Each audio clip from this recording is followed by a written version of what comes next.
ಇವತ್ತು ಬಾಗಲಕೋಟೆ ನಗರದಲ್ಲಿ ಬಾಗಲಕೋಟೆ ವೈದ್ಯಕೀಯ ಮಹಾವಿದ್ಯಾಲಯ ಹಾಗೂ ಸಂಶೋಧನಾ ಸಂಸ್ಥೆ, ಬಾಗಲಕೋಟೆ ಕ್ಷೇತ್ರದ ಅಭಿವೃದ್ಧಿ ಕಾರ್ಯಕ್ರಮಗಳು, ಶಂಕುಸ್ಥಾಪನೆ ಉದ್ಘಾಟನೆ ಕಾರ್ಯಕ್ರಮ ಜೊತೆಗೆ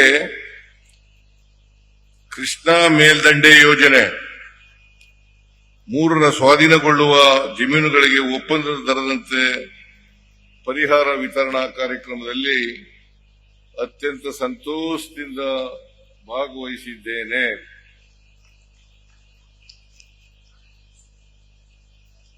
ಇವತ್ತು ಈ ಕ್ಷೇತ್ರದ ಶಾಸಕರಾಗಿದ್ದಂತ HY ಮೇಟಿಯವರು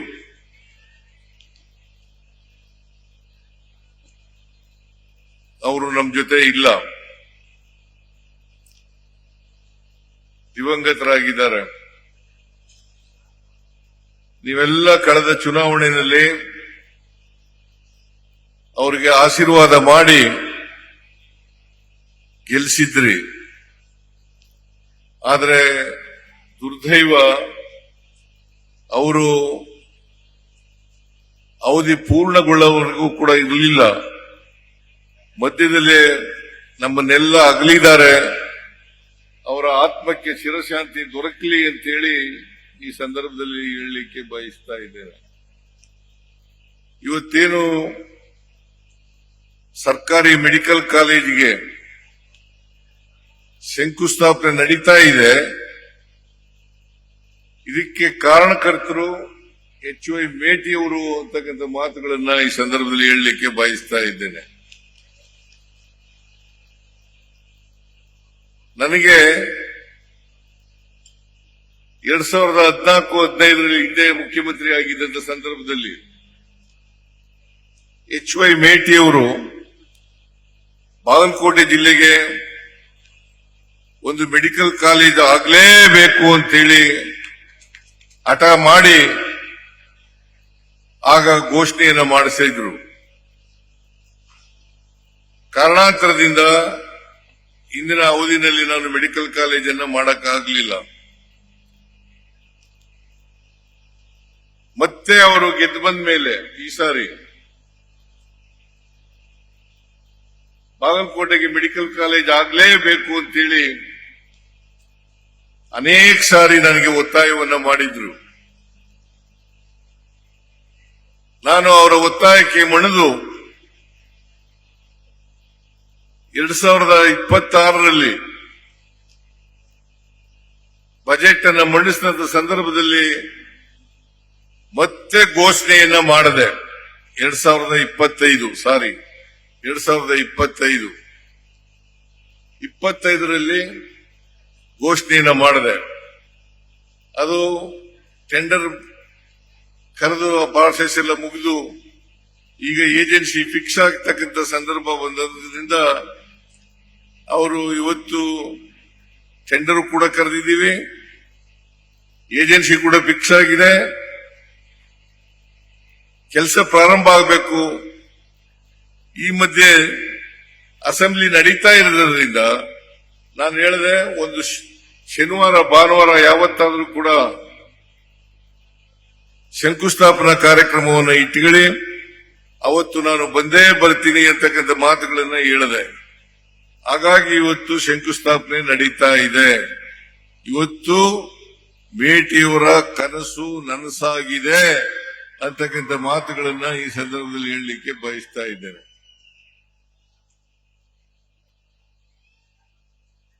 ಈ ಮೆಡಿಕಲ್ ಕಾಲೇಜು HY ಮೇಟಿಯವರ ಕನಸಿನ ಕೂಸು ಅಂತಕ್ಕಂಥದನ್ನ ತಾವೆಲ್ಲರೂ ಕೂಡ ಅರ್ಥ ಮಾಡ್ಕೊಂಡಿದ್ದೀರಿ ಅಂತಕ್ಕಂಥ ಮಾತುಗಳನ್ನ ಈ ಸಂದರ್ಭದಲ್ಲಿ ಹೇಳಲಿಕ್ಕೆ ಬಯಸ್ತಾ ಇದ್ದೇನೆ.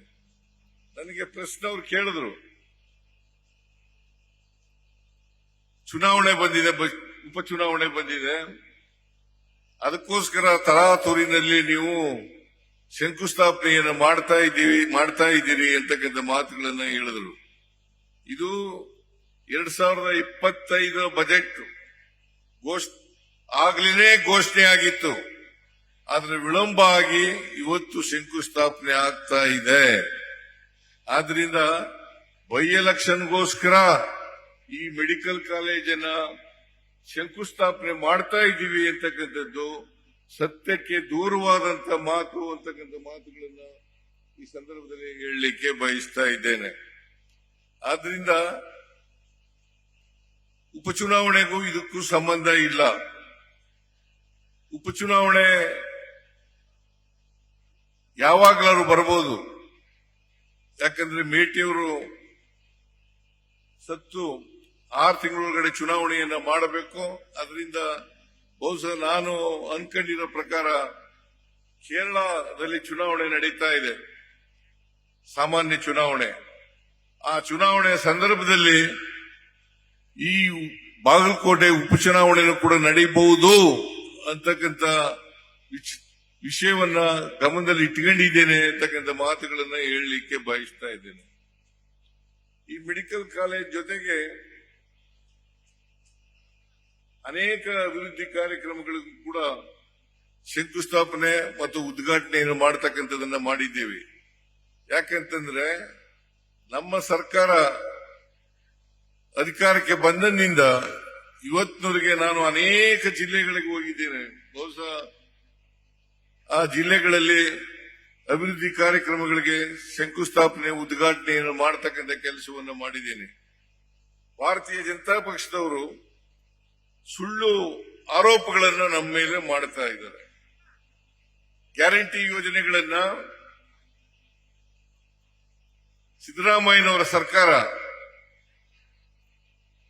ಅವನ್ನ ಘೋಷಣೆ ಮಾಡಿ ಜಾರಿ ಮಾಡೋದ್ರಿಂದ ಸರ್ಕಾರದಲ್ಲಿ ಅಭಿವೃದ್ಧಿ ಕಾರ್ಯಕ್ರಮಗಳಿಗೆ ದುಡ್ಡಿಲ್ಲ ಅಂತಕ್ಕಂಥ ಸುಳ್ಳನ್ನ ಅಪಪ್ರಚಾರ ಮಾಡತಕ್ಕಂಥದನ್ನ ಜನರನ್ನ ದಾರಿ ತಪ್ಪಿಸ್ತಕ್ಕಂಥ ಕೆಲಸವನ್ನ ಮಾಡ್ತಾ ಇದ್ದಾರೆ. ಇದು ನಿಜಕ್ಕೂ ಕೂಡ ಸತ್ಯಕ್ಕೆ ದೂರವಾದಂತ ಮಾತು ಅಂತಕ್ಕಂಥ ಮಾತುಗಳನ್ನು ಹೇಳಲಿಕ್ಕೆ ಬಯಸ್ತಾ ಇದ್ದೇನೆ. ವಾಸ್ತವ ಏನಪ್ಪಾ ಅಂತಂದ್ರೆ ನಾವು ಗ್ಯಾರಂಟಿ ಯೋಜನೆಗಳನ್ನು ಕೂಡ ಜಾರಿ ಮಾಡಿದ್ದೀವಿ, ಜೊತೆಗೆ ಅಭಿವೃದ್ಧಿ ಕೆಲಸಗಳನ್ನು ಕೂಡ ಮಾಡ್ತಾ ಇದ್ದೀವಿ ಅಂತಕ್ಕಂಥ ಮಾತುಗಳನ್ನ ಹೇಳಲಿಕ್ಕೆ ಬಯಸ್ತಾ ಇದ್ದೇನೆ. ನಾವು 5 ಗ್ಯಾರಂಟಿ ಯೋಜನೆಗಳನ್ನು ಘೋಷಣೆ ಮಾಡಿದ್ದೆವು. ಈ 5 ಗ್ಯಾರಂಟಿ ಯೋಜನೆಗಳನ್ನ ನಾವು ಅಧಿಕಾರಕ್ಕೆ ಬಂದಂತ ಒಂದೇ ವರ್ಷದಲ್ಲಿ ಎಲ್ಲ ಗ್ಯಾರಂಟಿ ಯೋಜನೆಗಳನ್ನು ಕೂಡ ಜಾರಿ ಮಾಡೋದು. ಇವತ್ತು ಸುಮಾರು 51-52 ಸಾವಿರ ಕೋಟಿ ರೂಪಾಯಿಗಳನ್ನ ಗ್ಯಾರಂಟಿ ಯೋಜನೆಗಳಿಗೆ ನಾವು ಈ ವರ್ಷ ಖರ್ಚು ಮಾಡ್ತಾ ಇದ್ದೇವೆ. ಪ್ರತಿ ವರ್ಷನೂ ಕೂಡ 50 ಸಾವಿರಕ್ಕೂ ಹೆಚ್ಚು ಕೋಟಿ ರೂಪಾಯಿಗಳನ್ನ ಖರ್ಚು ಮಾಡ್ತಾ ಇದ್ದೇವೆ. ಇಲ್ಲಿವರೆಗೆ 1,22,000 ಕೋಟಿ ರೂಪಾಯಿಗಳನ್ನ ಗ್ಯಾರಂಟಿ ಯೋಜನೆಗಳಿಗೆ ಖರ್ಚು ಮಾಡಿದ್ದೇವೆ. ಜೊತೆಗೆ ಅಭಿವೃದ್ಧಿ ಕೆಲಸಗಳನ್ನು ಕೂಡ ಮಾಡ್ತಾ ಇದ್ದೇವೆ ಅಂತಕ್ಕಂಥ ಮಾತುಗಳನ್ನು ಹೇಳಲಿಕ್ಕೆ ಬಯಸ್ತಾ ಇದ್ದೇನೆ. ಅದರಿಂದ ನಮಗೆ ಈ ಗ್ಯಾರಂಟಿ ಯೋಜನೆಗಳನ್ನು ಘೋಷಣೆ ಮಾಡಿ ಅಭಿವೃದ್ಧಿ ಕೆಲಸಗಳಿಗೆ ದುಡ್ಡಿಲ್ಲ, ಅಭಿವೃದ್ಧಿ ನಡೀತಾ ಇಲ್ಲ ಈ ರಾಜ್ಯದಲ್ಲಿ ಅಂತಕ್ಕಂಥ ಬಿಜೆಪಿಯವರ ಮಾತುಗಳಿಗೆ ಅರ್ಥ ಇಲ್ಲ, ಅವು ಸುಳ್ಳುಗಳು ಅಂತಕ್ಕಂಥ ಮಾತುಗಳನ್ನ ತಮಗೆ ತಿಳಿಸಲಿಕ್ಕೆ ಬಯಸ್ತಾ ಇದ್ದೇನೆ. ಹಾಗಿದ್ರೆ ಅವರು ಅಧಿಕಾರದಲ್ಲಿದ್ದರು, 4 ವರ್ಷ ಅಧಿಕಾರದಲ್ಲಿದ್ದರು. 2019ರಿಂದ 2023ವರೆಗೆ ಅಧಿಕಾರದಲ್ಲಿದ್ದರು. 4 ವರ್ಷದಲ್ಲಿ ಯಾಕೆ ಮೆಡಿಕಲ್ ಕಾಲೇಜ್ ಮಾಡಲಿಲ್ಲ?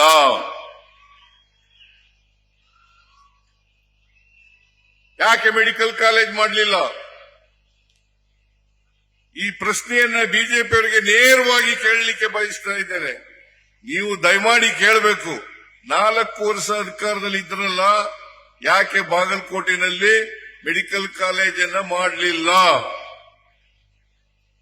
ಅವರು 4 ವರ್ಷ ಅಧಿಕಾರದಲ್ಲಿದ್ದು ಲೂಟಿ ಹೊಡಿತಕ್ಕಂಥ ಕೆಲಸವನ್ನ ಮಾಡಿದರ ಹೊರತು ಅಭಿವೃದ್ಧಿ ಕೆಲಸಗಳನ್ನ ಮಾಡಲಿಲ್ಲ ಅಂತಕ್ಕಂಥ ಮಾತುಗಳನ್ನ ಈ ಸಂದರ್ಭದಲ್ಲಿ ನಾನು ಹೇಳಲಿಕ್ಕೆ ಬಯಸ್ತಾ ಇದ್ದೇನೆ.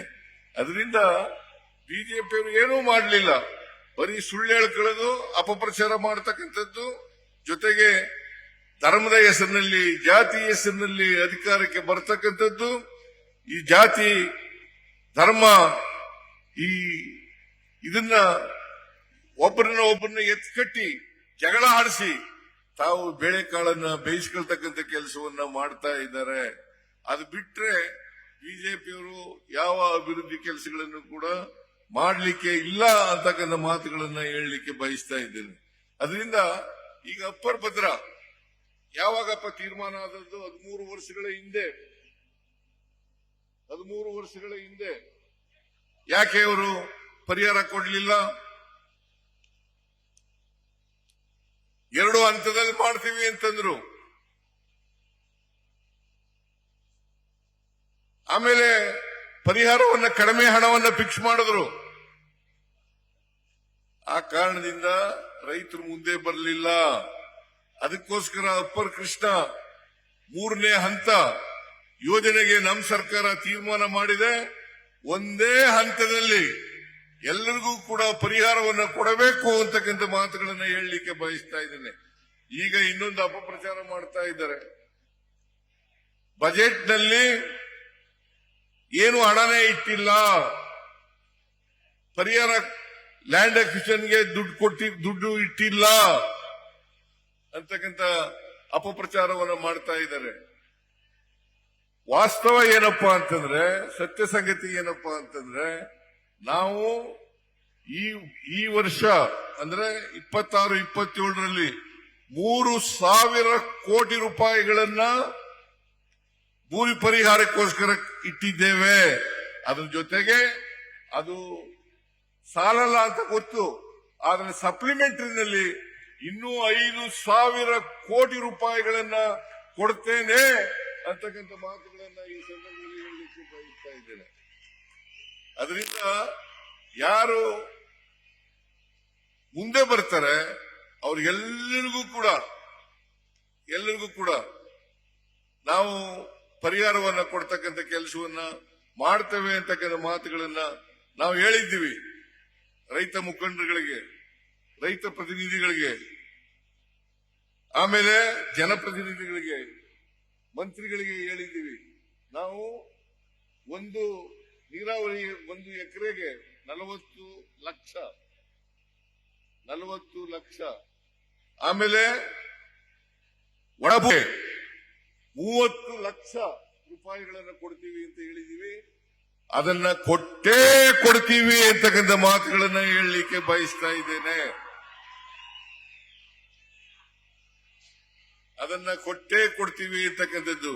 ಇವತ್ತು 8 ಗ್ರಾಮಗಳು ಸುಮಾರು 951 ಎಕರೆ, 8 ಗ್ರಾಮಗಳು 951 ಎಕರೆಗೆ ಪರಿಹಾರವನ್ನ 446 ಕೋಟಿ ರೂಪಾಯಿಗಳ ಪರಿಹಾರವನ್ನ ಕೊಡ್ತಾ ಇದ್ದೇವೆ ಅಂತಕ್ಕಂಥ ಮಾತುಗಳನ್ನ ಈ ಸಂದರ್ಭದಲ್ಲಿ ಹೇಳಲಿಕ್ಕೆ ಬಯಸ್ತಾ ಇದ್ದೇನೆ. ಕಾಂಗ್ರೆಸ್ ಸರ್ಕಾರ ಯಾವತ್ತು ನುಡಿದಂತೆ ನಡೆದಂತ ಸರ್ಕಾರ, ಯಾವತ್ತೂ ಕೂಡ ಜನಗಳಿಗೆ ಸುಳ್ಳು ಹೇಳ್ತಕ್ಕಂಥ ಕೆಲಸವನ್ನ ಮಾಡಲ್ಲ. ನಾವು ಏನ್ ಹೇಳಿದ್ದೀವಿ, ಜನಗಳಿಗೆ ಏನ್ ಭರವಸೆಗಳನ್ನು ಕೊಟ್ಟಿದ್ದೀವಿ, ಆ ಭರವಸೆಗಳನ್ನ ಈಡೇರಿಸತಕ್ಕಂಥ ಕೆಲಸವನ್ನ ಮಾಡೇ ಮಾಡ್ತೀವಿ ಅಂತಕ್ಕಂಥ ಮಾತುಗಳನ್ನು ಕೂಡ ಈ ಸಂದರ್ಭದಲ್ಲಿ ಹೇಳಲಿಕ್ಕೆ ಬಯಸ್ತಾ ಇದ್ದೇನೆ. ಕೂತ್ಕೋ, ಕಂಬಳಿ ಕೂತ್ಕೋ. ಆದ್ರಿಂದ ಯಾವುದಾದ್ರೂ ಸರ್ಕಾರ ಇದ್ರೆ, ನುಡಿದಂತೆ ನಡೆದಂತ ಸರ್ಕಾರ ಇದ್ರೆ ಅದು ಕಾಂಗ್ರೆಸ್ ಸರ್ಕಾರ ಮಾತ್ರ ಅಂತಕ್ಕಂಥ ಮಾತುಗಳನ್ನ ಈ ಸಂದರ್ಭದಲ್ಲಿ ಹೇಳಲಿಕ್ಕೆ ಬಯಸ್ತಾ ಇದ್ದೇನೆ. ನಾವು ಏನ್ ಹೇಳ್ತೀವಿ ಚುನಾವಣಾ ಸಂದರ್ಭದಲ್ಲಿ, ಅಥವಾ ನಾವು ಪ್ರಣಾಳಿಕೆಯಲ್ಲಿ ಏನ್ ಹೇಳ್ತೀವಿ ಅದರಂತೆ ನಡ್ಕೊಳ್ತೀವಿ. ಇವತ್ತು ನಾನು ಏನ್ ಹೇಳಿದ್ದೀನಿ ಅದರಂತೆ ನಡ್ಕೊಳ್ತಕ್ಕಂಥ ಕೆಲಸವನ್ನ ನಾವು ಮಾಡ್ತೇವೆ ಅಂತಕ್ಕಂಥ ಮಾತುಗಳನ್ನ ಈ ಸಂದರ್ಭದಲ್ಲಿ ಹೇಳಲಿಕ್ಕೆ ಬಯಸ್ತಾ ಇದ್ದೇನೆ. ಅದರಿಂದ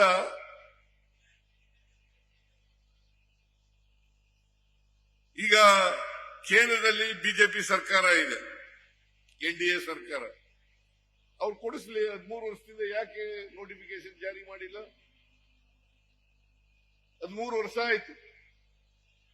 ಆಂಧ್ರ ಪ್ರದೇಶಕ್ಕೆ, ಮಹಾರಾಷ್ಟ್ರಕ್ಕೆ ಅವರು ಅರ್ಜಿ ಹಾಕಿದ್ದಾರೆ ಅಂತೇಳಿ, ಕೋರ್ಟ್ನಲ್ಲಿ ಅರ್ಜಿ ಹಾಕಿದ್ದಾರೆ ಅಂತೇಳಿ, ಅದೇ ರೀತಿ ಗುಜರಾತ್ನಲ್ಲೂ ಕೂಡ ಹಾಕಿದ್ರಲ್ವಾ? ಗುಜರಾತ್ನಲ್ಲೂ ಹಾಕಿದ್ರಲ್ವಾ? ಯಾಕೆ ಅಲ್ಲಿ ಯಾಕೆ ಮಾಡಿದ್ರು? ಇಲ್ಲಿ ಯಾಕೆ ಮಾಡ್ತಾ ಇಲ್ಲ? ಗುಜರಾತ್ ನರೇಂದ್ರ ಮೋದಿ ಅವರ ರಾಜ್ಯ, ಅಮಿತ್ ಶಾ ಅವರ ರಾಜ್ಯ. ಕರ್ನಾಟಕ ಇವತ್ತು ಇಷ್ಟು ವರ್ಷಗಳಾದರೂ ಕೂಡ ಕೇಂದ್ರ ಸರ್ಕಾರ ನೋಟಿಫಿಕೇಶನ್ ಅನ್ನು ಹೊರಡಿಸಲಿಲ್ಲ. ನಾನು ಅನೇಕ ಪತ್ರಗಳನ್ನ ನಾನು DK ಶಿವಕುಮಾರ್ ಅವರು ಅನೇಕ ಸಾರಿ ಭೇಟಿ ಮಾಡಿದ್ದೀವಿ, ಸಂಬಂಧಪಟ್ಟ ಮಂತ್ರಿ ಭೇಟಿ ಮಾಡಿದ್ದೀವಿ, ಪ್ರಧಾನಮಂತ್ರಿ ಭೇಟಿ ಮಾಡಿದ್ದೀವಿ, ಪತ್ರ ಬರೆದಿದ್ದೀನಿ. ಆದರೂ ಕೂಡ ಇವತ್ತವರೆಗೆ ನೋಟಿಫಿಕೇಶನ್ ಅನ್ನ ಹೊರಡಿಸಲಿಕ್ಕೆ ಯಾವ ಪ್ರಯತ್ನನೂ ಕೂಡ ಮಾಡಿಲ್ಲ ಅಂತಕ್ಕಂಥ ಮಾತುಗಳನ್ನು ಹೇಳಲಿಕ್ಕೆ ಬಯಸ್ತೇನೆ. ಅದೇ ರೀತಿ ಮಹದಾಯಿ ಯೋಜನೆ ಅದು ಕುಡಿಯ ನೀರಿನ ಯೋಜನೆ. 13.42 TMC ನೀರು ನಮಗೆ ಕೊಟ್ಟಿದ್ದಾರೆ, ಅದನ್ನು ಕೂಡ ಮಾಡಿಲ್ಲ. ಬರ ಇಲ್ಲಿ, ಈ ಕಡೆ ಬರ. ಇದೆಲ್ಲ ಹೇಳ್ತಾ ಇರೋದು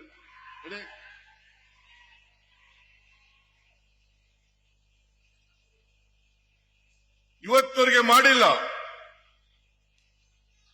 ಮಹದಾಯಿದು ಅರಣ್ಯ ಎನ್ವೈರನ್ಮೆಂಟಲ್ ಕ್ಲಿಯರೆನ್ಸ್ ಆಗಬೇಕು, ಯಾಕೆ ಮಾಡಿಲ್ಲ? ಅದರಲ್ಲಿ ಕೋರ್ಟ್ನಲ್ಲಿ ಕೇಸ್ ಇಲ್ಲ, ಎಲ್ಲ ಕ್ಲಿಯರ್ ಆಗಿದೆ. ಇವತ್ತವರೆಗೆ ಮಾಡಿಲ್ಲ. ಮಹದಾಯಿದು ಕೂಡ ಮಾಡಿಲ್ಲ. ನಾವು ಉತ್ತರ ಕರ್ನಾಟಕದ ಜನರಿಗೆ ನ್ಯಾಯ ಕೊಡ್ತಕ್ಕಂಥ ಪ್ರಯತ್ನವನ್ನ ಮಾಡ್ತಾ ಇದ್ದೇವೆ. ಇವತ್ತು ರೀಜನಲ್ ಇಂಬ್ಯಾಲೆನ್ಸ್ ಆಗಿದೆ ಅಂತ ಅನೇಕ ಸಾರಿ ವಿಧಾನಸಭೆಯಲ್ಲಿ, ವಿಧಾನ ಪರಿಷತ್ನಲ್ಲಿ ಚರ್ಚೆಯಾಗಿದೆ. ಆದರೆ ಬಿಜೆಪಿಯವರು ಅಧಿಕಾರದಲ್ಲಿದ್ದಾಗ ರೀಜನಲ್ ಇಂಬ್ಯಾಲೆನ್ಸ್ ಮಾಡಲಿಕ್ಕೆ ಯಾವ ಪ್ರಯತ್ನನೂ ಕೂಡ ಮಾಡಲಿಲ್ಲ. ನಾವು ಅದಕ್ಕೋಸ್ಕರ ಗೋವಿಂದರಾವ್ ಅವರ ಅಧ್ಯಕ್ಷತೆಯಲ್ಲಿ ಒಂದು ಸಮಿತಿಯನ್ನು ಮಾಡಿ ಅವರನ್ನು ವರದಿ ತರಿಸಿಕೊಂಡು ಅದನ್ನ ಬಜೆಟ್ ವಿಧಾನಸಭೆಯಲ್ಲೂ ಕೂಡ ಮಂಡಿಸಿ ಅದರ ಒಪ್ಪಿಗೆಯನ್ನು ಶಾಸಕರ ಒಪ್ಪಿಗೆಯನ್ನು ಪಡ್ಕೊಂಡು ನಾವು ಅದನ್ನ ಜಾರಿ ಮಾಡತಕ್ಕಂಥ ಕೆಲಸವನ್ನ ಮಾಡ್ತೇವೆ ಅಂತಕ್ಕಂಥದ್ದು. ಈ ರೀಜನಲ್ ಇಂಬ್ಯಾಲೆನ್ಸ್ ಇದೆಯಲ್ಲ, ಇದನ್ನ ಸರಿಪಡಿಸ್ತಕ್ಕಂಥ ಕೆಲಸವನ್ನ ಮಾಡ್ತೇವೆ. ಇದಕ್ಕೆ ಕಾಂಗ್ರೆಸ್ ಸರ್ಕಾರದ ಬದ್ಧತೆ ಇದೆ ಅಂತಕ್ಕಂಥ ಮಾತುಗಳನ್ನ ಈ ಸಂದರ್ಭದಲ್ಲಿ ಹೇಳಲಿಕ್ಕೆ ಬಯಸ್ತಾ ಇದ್ದೇನೆ. ಅದರಿಂದ ಕಾಂಗ್ರೆಸ್ ಸರ್ಕಾರ ನೀವೆಲ್ಲ ಏನು ಆಶೀರ್ವಾದ ಮಾಡಿ ಅಧಿಕಾರಕ್ಕೆ ತಂದಿದ್ದೀರಿ, ನಾವು ಅಧಿಕಾರಕ್ಕೆ ಬಂದ ಮೇಲೆ ನಾವು ಎಲ್ಲ ಜನಗಳಿಗೆ ಏನು ಹೇಳಿದ್ದೋ, ಕರ್ನಾಟಕದ ನಮ್ಮ ಪ್ರಣಾಳಿಕೆ ಮೂಲಕ ಜನರ ಮುಂದೆ ಏನು ಇಟ್ಟಿದ್ದೋ ಅವೆಲ್ಲ ವಿಚಾರಗಳನ್ನು ಕೂಡ ನಾವು ಜಾರಿ ಕೊಡ್ತಾ ಇದ್ದೀವಿ, ಮುಂದೇನು ಕೊಡ್ತೇವೆ ಅಂತಕ್ಕಂಥ ಮಾತುಗಳನ್ನು ಈ ಸಂದರ್ಭದಲ್ಲಿ ಹೇಳಲಿಕ್ಕೆ ಬಯಸ್ತಾ ಇದ್ದೇನೆ. ಅದರಿಂದ ಕಾಂಗ್ರೆಸ್ ಸರ್ಕಾರ ನಿಮ್ಮ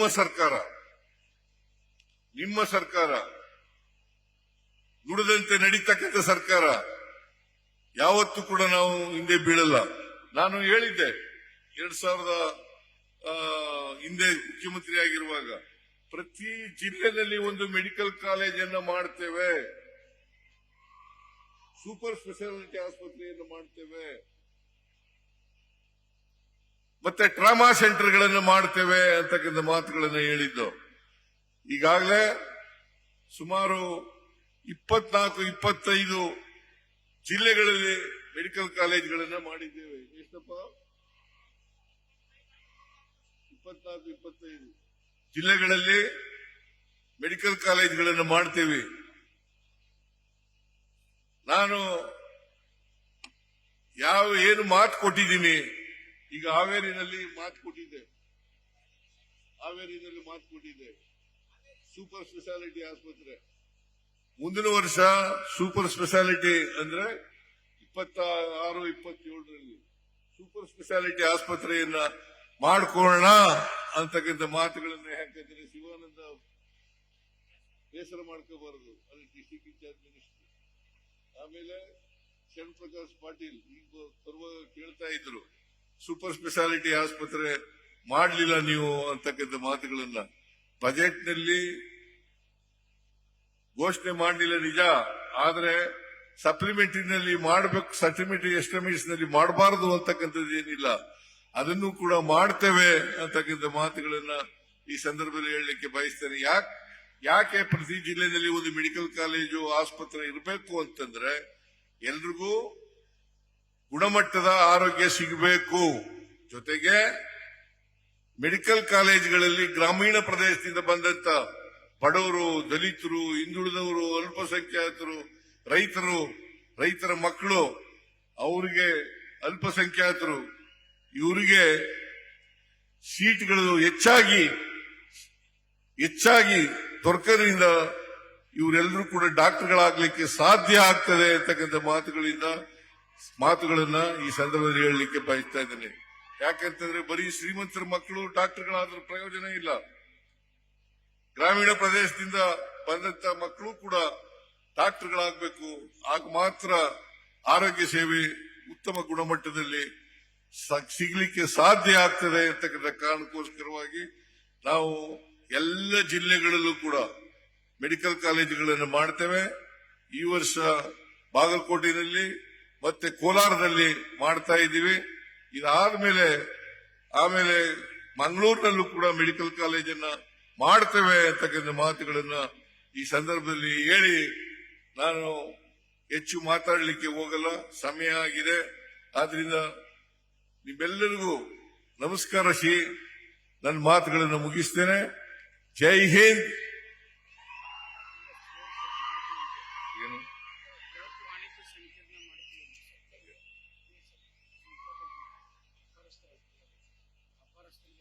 ಆಮೇಲೆ ಈ ಶೆಟ್ಟಿ ನನಗೆ ಬಂದು ಒಂದು ನವನಗರದಲ್ಲಿ ಒಂದು ವ್ಯಾಪಾರ ಕೇಂದ್ರ ಮಾಡಬೇಕು ಅಂತಕ್ಕಂಥ ಮಾತುಗಳು, ವ್ಯಾಪಾರ ವಹಿವಾಟು ಸಂಪೂರ್ಣ ನಿಂತೋಗಿದೆ. ಒಂದೆಡೆ ಬೃಹತ್ ವಾಣಿಜ್ಯ ವಲಯ ನಿರ್ಮಿಸಬೇಕೆಂತ ಒತ್ತಾಯ ಮಾಡ್ತಾ ಇದ್ದಾರೆ. ಅದನ್ನು ಕೂಡ ಮುಂದಿನ ವರ್ಷದಲ್ಲಿ ಅಂದ್ರೆ 26-27ರಲ್ಲಿ ಮಾಡ್ತೇನೆ ಅಂತಕ್ಕಂಥ ಮಾತುಗಳನ್ನ ಈ ಸಂದರ್ಭದಲ್ಲಿ ಹೇಳಿ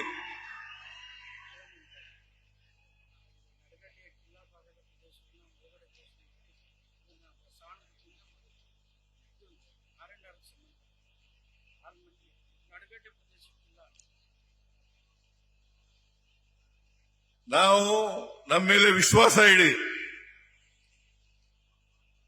ನಾವು ನುಡಿದಂತೆ ನಡೀತೀವಿ. ನಾನು ಏನ್ ಮಾತು ಕೊಟ್ಟಿರ್ತೀನಿ ಆ ಮಾತುಗಳನ್ನ ಉಳಿಸ್ಕೊಳ್ತಕ್ಕಂಥ ಕೆಲಸವನ್ನ ಮಾಡ್ತೇವೆ ಅಂತಕ್ಕಂಥ ಮಾತುಗಳನ್ನ ಹೇಳಿ ನಿಮ್ಗೆಲ್ಲ ನಮಸ್ಕಾರ ಮಾಡಿ ನನ್ನ ಮಾತುಗಳನ್ನು ಮುಗಿಸ್ತೇನೆ.